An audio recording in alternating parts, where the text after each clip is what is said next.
This comes from Hemant Mehta at the Friendly Atheist blogs, and it's about an Oklahoma public high school. I was about to say pubic high school. Wow.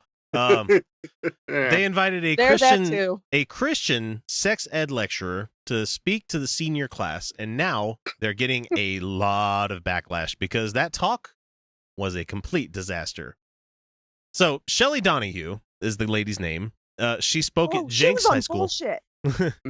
And the reason we know that what she said, all of the stuff that she said, is that there was a senior in the class by the name of Brooklyn Wilson posted about it on Facebook.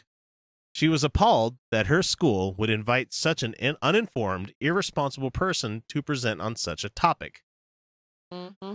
And so what she says is, and this is her quotation here, as usual, this sex ed class was based around the idea of abstinence, both a clearly and unrealistic and ineffective approach to teaching safe sex. However, on the top of the usual disappointed, today a line was crossed. This girl can write great for a senior. I'll give her this. A direct quote from the presentation. Quote, "Do you know why girls are so desperate and always text guys first? 2 words. Why? Daddy left." Mm. And so this girl writes, "I am disgusted. How dare our schools allow a statement so demeaning to the girls and so belittling of broken families to be presented to a class of such impressionable and already insecure seniors. Daddy leaving is a life-changing and heartbreaking situation, but to stereotype and undermine girls by calling them desperate for having the confidence to text a guy first is so out of line. Parents, I would be furious if I sent my child to school and this is the way they were treated, with shame, guilt, and embarrassment being used as a way to try to prevent sex. It is heartbreaking the hate I was shown today by the adults who are supposed to be our leaders and protectors, and I cannot let it go unnoticed." So bravo, Brooklyn. Very nice. Very nice. Absolutely. That was fabulous. Also, one, daddy leaving does not necessarily make you desperate for male attention. 2, wanting to get fucked does not necessarily mean that your daddy left. My dad has had a very big impact in my life, and sex is really important to me. I might have mentioned this a couple of times. No. Yeah, it's a big deal to me. The district, thankfully, has promised that they're never going to invite Donahue back, but the problem is that she got invited in the first place. So it was only after like hundreds of times that this got shared that this came up. And let's see, it says the intent of the assembly was to, this is the people from the district here writing this, saying, the intent of the assembly was to fulfill a state requirement to share information with students about HIV and AIDS. And then it says, high school administrator spoke to Donahue about the content of her presentation before the assembly, and the administrator said, unfortunately, some of the content and tone of the presentation did not meet the expectation of the administrators. So why did you allow her to get on stage at that point if you knew this? Here's the problem. These kids are what they're hearing is, let's say it is a young woman whose father was not in her life. She is now having her sexual ownership devalued. And what the other people around her are hearing is that she's a broken person. No matter what she does, it has completely invalidated any of her emotions. And maybe her father leaving did cause her trauma. And maybe she does express that through sexual gratification. And maybe she does feel emotionally needy and is having trouble with relationships. All of those things are perfectly fine. But what she has done is delegitimized those things. Mm-hmm. It's so much more than just it impacts the sexual well-being of young women and young men, because young men think that women who want to have sex with them are broken people, and so that they can use and abuse them. It impacts the women's sense of sexual ownership and understanding of their bodies and their needs. It undermines confidence. It creates a toxic atmosphere for anyone who has lost a parent. And like, what about daddy dying? Oh, Felicia, it gets worse. It does get worse. Oh, shit. Why did you have to tell us it got worse? Because I hear her focusing on the daddy thing, but oh my God, it gets worse. Because she gave assurances to the administrators, assurances that her presentation would be secular and not religious. Oh. Regrettably, She did not adhere to those standards. No, of course. To put it- Why and- would she? According to him here, to put it another way, Donahue never presented evidence-based sex education to students. If you go to her website, to the page where she outlines her talks, it does say that she can deliver a biblically based or secular age-appropriate presentation for the school, but right under that is a long list of what's included in that talk, and someone did screenshot this from the thing. So here's a couple of them right here. Who's having the best sex in America? Singles, marrieds, divorcees, or cohabitators, and why? That's one of the topics she wants to talk about. Have great intimacy someday. ... In your marriage. Of course. Oh, here's a good one. Here's a good one for you guys. How are we wired? ? Guys' brains tend to be like waffles, and girls' tend to be like spaghetti. What? What? All right, so What the shit does that even mean? there's no, more. hang on. What? I don't get the comparison. No, here hang on. at all. I will break down this I get it. analogy. Okay.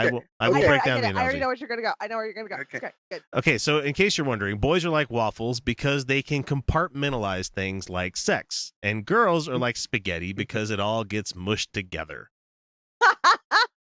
Therefore, the traditional thinking goes, girls are more traumatized when they have sex before marriage because it affects everything, while boys can just simply detach from it. No. No. No. You want to know? No. This is some men are from Mars, women are from Venus bullshit. Like is- somehow, like men don't have That is- emotional connections with Yeah, sex. yeah. They get the same fucking doses of oxytocin that females do. No, And guess what oxytocin does? It creates a bonding sense. But you know what also we can do as conscious thinking human beings going, I've got another Nick, analogy come on. for you. but Got then another one. sometimes you don't. Boys tend to be wired sexually like microwaves, and girls tend to be like crockpots. Oh, no. Well, okay, yeah, you know, Boys are like 30 seconds. I microwaves. get off. 30 Because- seconds and we're done, but you know, While a girl you need to work on for like 8 hours Yep. no, I'm just- Yeah. to be Takes completely 2 done. you know, 2 what? minutes. Yeah, It but takes me 2 minutes to get myself off. 2. And that is average. For a girl getting herself off, it takes 2 minutes. That's We easily got this. 8 times takes a longer than lot- me. It takes longer during sex. Yeah.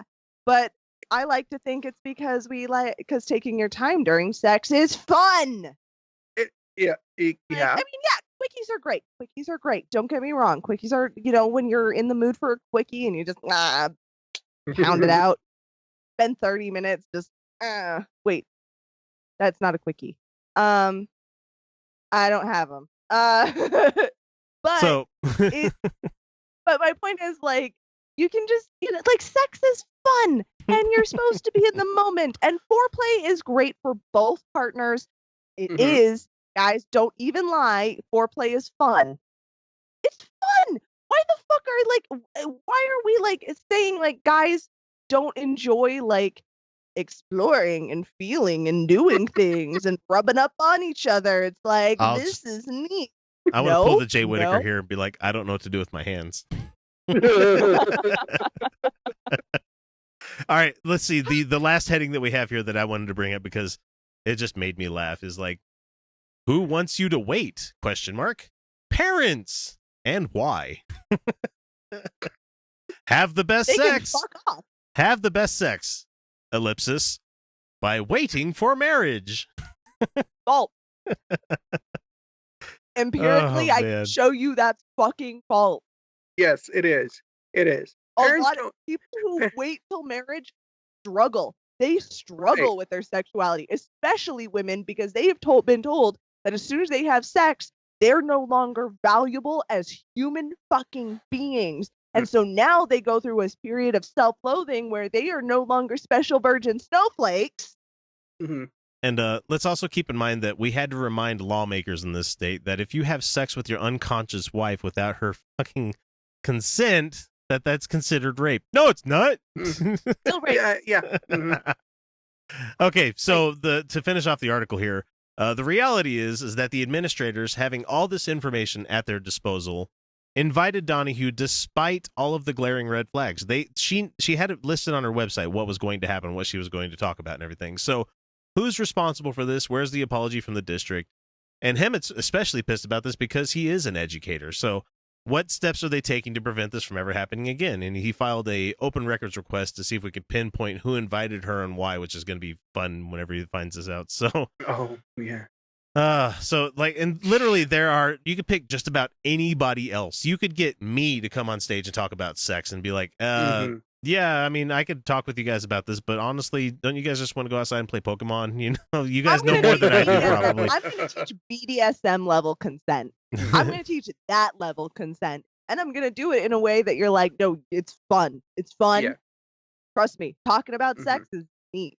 Talking about what you want to do to each other and agreeing to it, especially in person, is just fun. It's just neat, guys. My safe word's what I really wish they would kind of discuss in these things and start discussing is the fact that these things, these topics and this type of education, I can't even really call it education, but instruction or indoctrination, I guess indoctrination is a better word. That's about the best you can say with that. It fucks people up for a long time. Mm-hmm. Even those in long-term relationships. Even in long-term relationships, yeah. It took me to be, I mean, well, even now, but it took me to like my 30s to be able to even comfortably discuss the topic with my partner.